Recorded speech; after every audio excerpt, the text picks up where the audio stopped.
Afternoon, Mr. Wilson here, just trying to get you through the Deirdre's dry cleaning, the one we did in class. You may or may not be up to this part, but I'm expecting you to be finished. So what we're going to do is current assets. Anything that's CA, we're going to put into current assets.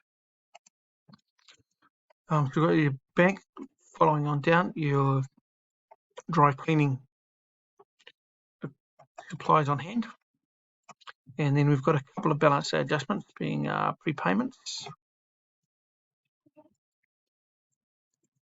and accounts receivable. Every one of these that you put in, you get a mark for. So make sure you put the figures in as well.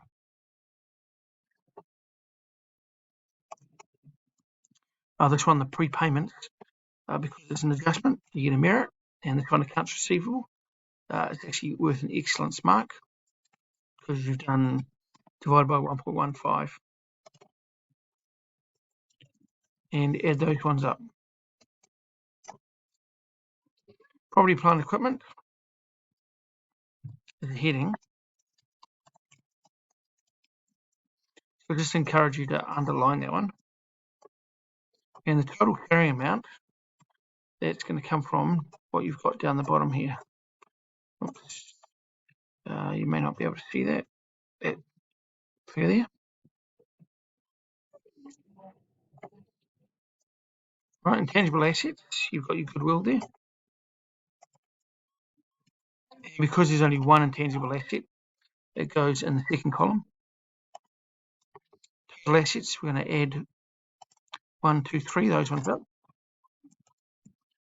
Your current plus your property, plant, equipment plus your intangible. And we'll underline intangible. Oh, don't need that one. Your liabilities. So current liabilities, any CLs. And you would have written the GST payable. You've got 2 balance adjustments. Whoops, we won't do that. Go accrued expenses. Income in advance. All right. Because there's only one figure, put it in the first column. Oops. That one's our 7075.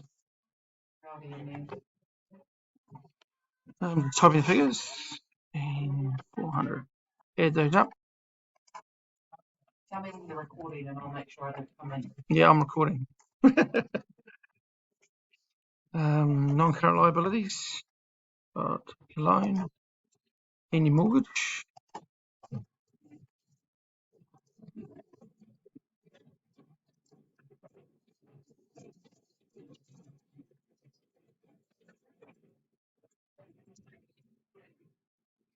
And add those up.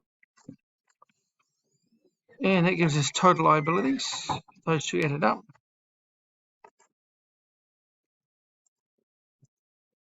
All right, the next line, you just have to insert a line.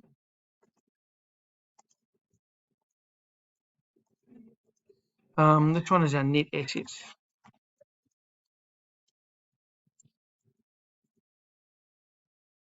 Total assets minus total liabilities. That's a key figure because that's what we're balancing to. And to finish off, capital at the start. These ones go in the last column because they're vitally important. So capital at the start's at 36,520 plus your profit. This figure is the one that you've calculated in the income statement. Hopefully you got that figure. We normally add the profit before we take off the drawings. That way we're drawing out of profits that we've made. And the final figure is we're going to auto sum these, or you're going to add them up. So you're going to take away the drawings, add the capital and the profit. And that figure should balance. If you've done that, you've probably got excellence.